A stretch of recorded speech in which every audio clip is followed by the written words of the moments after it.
जब पूर्णिमा की चांदनी धरती पर बरसती है तब वैशाख मास की शुभ रात्रि स्वयं देवताओं को भी प्रिय लगती है। जब तप और दान से मन भर जाता है, जीवन पुण्य के उजास से भक्तों का मन जुड़ जाता है। हरे कृष्णा, आप सभी को वैशाख पूर्णिमा और बुद्ध पूर्णिमा की बहुत बहुत शुभकामनाएं। पौराणिक मान्यता के अनुसार वैशाख महीने की पूर्णिमा तिथि को भगवान विष्णु की पूजा विशेष फलदायी होती है। इस दिन भगवान बुद्ध का भी जन्म हुआ था, इसीलिए इसे बुद्ध पूर्णिमा भी कहा जाता है। शास्त्रों के अनुसार भगवान विष्णु को वैशाख मास अत्यंत प्रिय है और पूर्णिमा तिथि को अगर भगवान विष्णु, माँ लक्ष्मी और चंद्र देवता की पूजा की जाए तो पूजा का कई गुना पूजा का फल मिलता है। श्री सत्यनारायण भगवान की पूजा करके व्रत रखा जाता है, स्नान, दान, जप आदि किए जाते हैं। तो चलिए इस वीडियो में हम बात करते हैं पूर्णिमा की तिथि कब से कब तक है, चंद्रोदय इस दिन कब होगा, पूजा के लिए कौन कौन से शुभ मुहूर्त है, स्नान दान का क्या मुहूर्त होगा, पूर्णिमा तिथि कब प्रारंभ होगी, सभी जानेंगे एक एक करके। तो वैदिक पंचांग के अनुसार जो है पूर्णिमा तिथि का प्रारंभ हो रहा है 11 मई रविवार को रात 8:02 से और पूर्णिमा तिथि समाप्त होगी 12 मई सोमवार को रात 10:25 पे। ऐसे में उदय तिथि के अनुसार पूर्णिमा का जो स्नान दान और व्रत किया जाएगा वो 12 मई दिन सोमवार को किया जाएगा। इस बार केवल एक दिन ही वैशाख पूर्णिमा रहेगी और इसी दिन कुर्म जयंती भी मनाई जाती है। कुर्म जयंती अर्थात भगवान विष्णु का कच्छप अवतार। इस दिन कुर्म अवतार की भी पूजा की विधान है।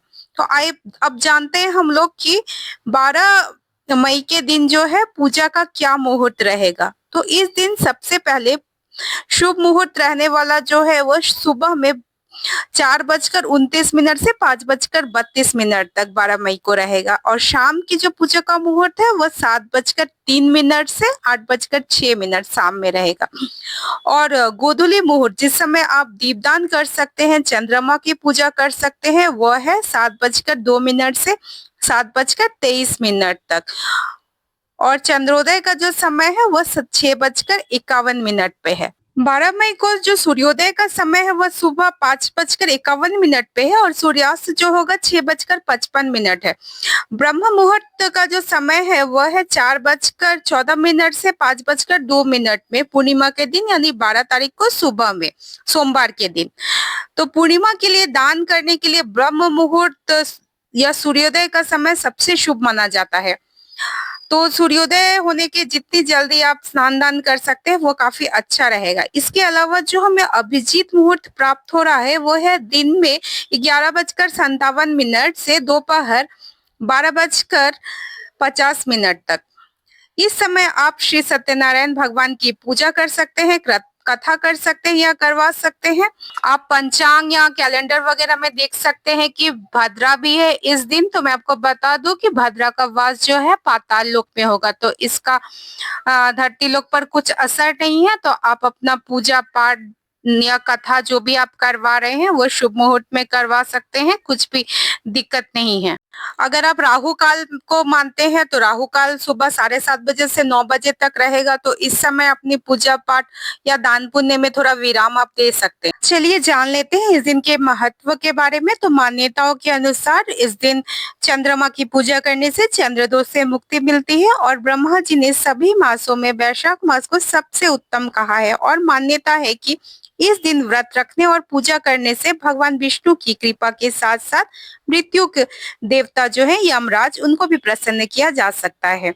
वैशाख स्नान का नियम लेने वाले सभी भक्तों को इस दिन विधि विधान से उद्यापन भी करना चाहिए। पूर्णिमा तिथि पर विधि विधान से नियमों का पालन करते हुए उपवास रखा जाता है। इस दिन दान का काफी महत्व है।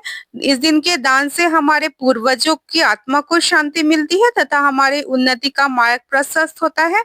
और कहा जाता है कि दान से बड़ा कोई पुण्य नहीं है। तो इस दिन हम दान में जल से भरा हुआ बर्तन, कूल्हर, पंखे, चप्पल, छतरी, घी, फल, नमक, शक्कर, चावल, सत्तू या किसी भी शरबत, मौसमी फल का दान कर सकते हैं।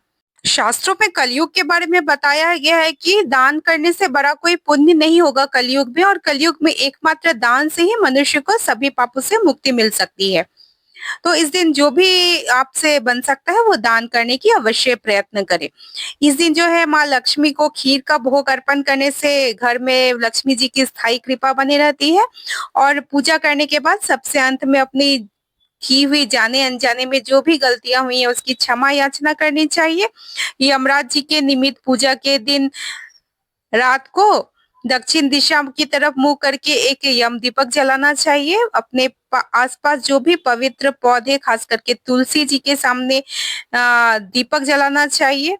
इसके साथ-साथ आप भगवान बुद्ध को भी ज़रूर याद करें, उनके उपदेशों को भी ज़रूर एक बार स्मरण करें। तो ये थी वैशाख पूर्णिमा और बुद्ध पूर्णिमा की विस्तृत जानकारी। आशा है कि आपको ये वीडियो उपयोगी लगी होगी, तो अपने मित्रों और परिवार के साथ ज़रूर शेयर करें और हमारे चैनल को सब्सक्राइब कर लें ताकि हमारी दी हुई इन्फॉर्मेशन, फेस्टिवल अपडेट आपको मिल सके क्योंकि मैं इसी तरह की वीडियो बनाती हूँ जिसमें कि क्विक इन्फॉर्मेशन रहता है। तो मिलते हैं फिर नेक्स्ट वीडियो में, तब तक के लिए हरे कृष्णा।